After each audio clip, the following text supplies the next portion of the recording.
नमस्कार दोस्तों, हम गीतकार वकील कोयरी और आप देख रहल बानी अपन खुद का चैनल कवि की रचना।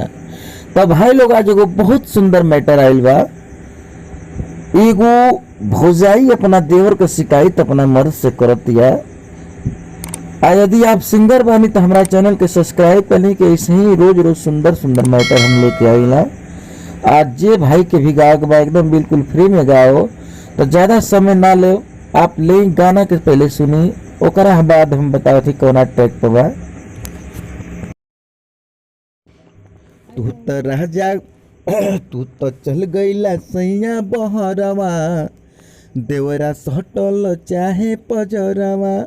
तू तो चल गईला ए राजा बहरा, देवरा सटल चाहे पजरवा।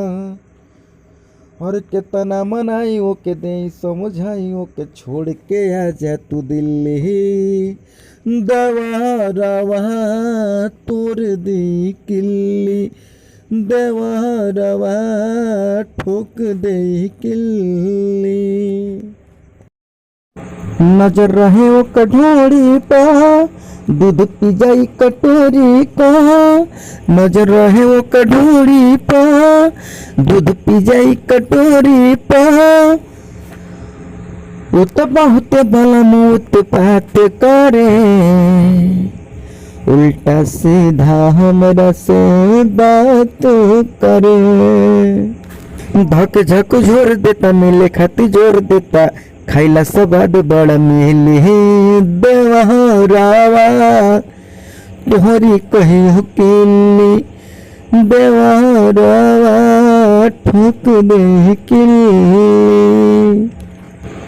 बट मन परेशानी में गलती हो जाई जवानी में, बट मन परेशानी में गलती हो जाई जवानी में। घर जल्दी तू आजा बलराम जी, कबल हम मनाए बहुमान जी।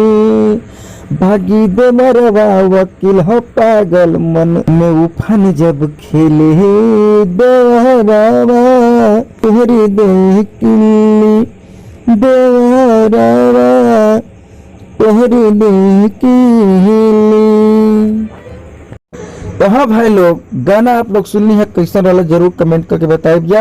तो गाना दोस्त लोग वो ट्रैक पर प्रमोद प्रेमी यादव जी के वो गाना आयल है, दरह दिया उठता है राजा, उसी ट्रैक पे यह गाना था। और आशा करता हूँ आप सबको अच्छा लगा होगा। तो ऐसे ही प्यार दुआर बनाए रहिए। फिर मिलते हैं एक अच्छे वीडियो के साथ, तब तक के लिए जय हिंद, जय भोजपुरिया समाज।